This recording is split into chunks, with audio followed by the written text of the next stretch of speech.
Kas tevi sadusmo? Man pēdējās dienās šeit nometnē esot ļoti sadusmo tas, ka regulāri gan krānā, gan dušā pazūd ūdens. Gan augstais, gan karstais. Parasti tad, kad es esmu jau saziepējies, tas man tiešām sadusmo. Man sadusmo nenoteiktība. Ja cilvēks sola, runā, apsola un ir kaut kas sarunāts, tad gribas, lai to vārdu arī turētu, lai varētu paļauties.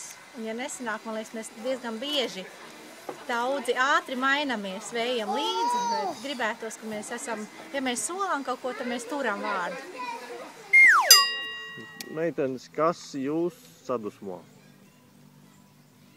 Parasti tie ir dažādi mazsvarīgi sīkumi. Piemēram, ka kāds liek mums kameras priekšā runāt, tas mani dažreiz sadusmo.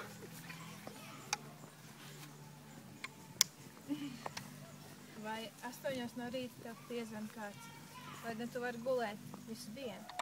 Un tie priekšējā dienā es aizgāju gulēt kādās 4 naktī. Tas tā ļoti spēcīgs. Jā, ka, piemēram, sestdienas rītā brālis blakus istabā uzgriež nenormāli skaļu mūziku un dzied līdzi. Protams, tā ir tava vienīgā brīvdiena. Jā, vienīgais brīvais rīts. Jā, kas tevi sadusmo? Nereiķināšanos ar citiem. Kad nereiķinās ar tevi? Ar mani vai arī ar citiem. Ar citu domām, ar citu emocijām, jūtām, darbiem, plāniem. Kas tevi sadusmo? Ka kāds manī neklausās un izliekās, ka manī neklausās un tad es baigi sadusmos. Un vēl ir tā, ka dažreiz, kad man apsaukā un tad arī tā, kad es saku, tad arī neklausās. Tad es baigi sāku dusmoties arī. Mani sadusmo tās ļoti, kad mani arī kāds neklausās, bet arī tas, kad kāds man grib iestāstīt, ka tā ir patiesība, ka arī nav patiesība īstenībā. Mani sadusmo, kad man brālis visu laiku kaitina. Un mani sadusmo drausmīgi, ka man māsa visu laiku kaitina. Kas tevi sadusmo? Vispār es uz nometni nodzinu bārdu, jo parasti es esmu tāds atauguši bārdu un ļoti dusmīgs.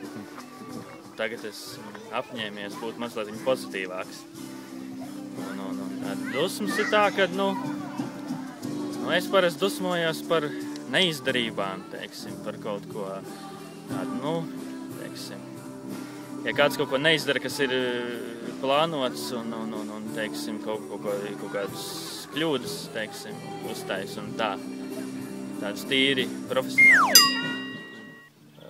Tieši Bībeles stundā mēs šodien par to dusmošanos runājam, un es domāju, ka bija diezgan plašs diapazons, kā to cilvēki uztvēra, bet, ja tīri personīgi jautā, tad es būtu arī gatavs pieslieties vairāk tam, ka ne tik daudz sadusmo, cik varbūt rada tādas skumjas, ne tik daudz dusmas, ka tu redzi, ka cilvēki, kas it kā apliecina Dievu un ir kristieši, bet viņu rīcība klāji kontrastā ir ar viņu patieso to dzīvi, ka nesaskan šie vārdi ar darbiem. Un tas ir ļoti skumji, protams. Filip, kas tevi sadusmo? Tas, ka visi runā ar mani. Kamēr sanāk Svētais Niklaus, negribu, lai tā notiek. Man sadusmo daudz lietas, kas man nav paprātam pateikts. Guli, es negribu gulēt, un ja man vairākas reizes saka guli, es palieku dusmīgs. Kas tevi sadusmo? Tas, ka visiem ēdieniem klāt ir dilles. Man kas sadusmo? Modinātājs. Man sadusmo pirmkārt, ja, teiksim, kaut kas ir sarunāts, kā tas netiek darīts, tad arī, ja man, teiksim, liekas steidzina, arī sadusmo. Neizlēmība man mēdz sadusmot. Bet visvairāk man sadusmo tas, ka es pats konstatēju, ka es pie daudz kā esmu vainīgs. Un nav uz ko dusmoties, tad jādusmojās uz sevi.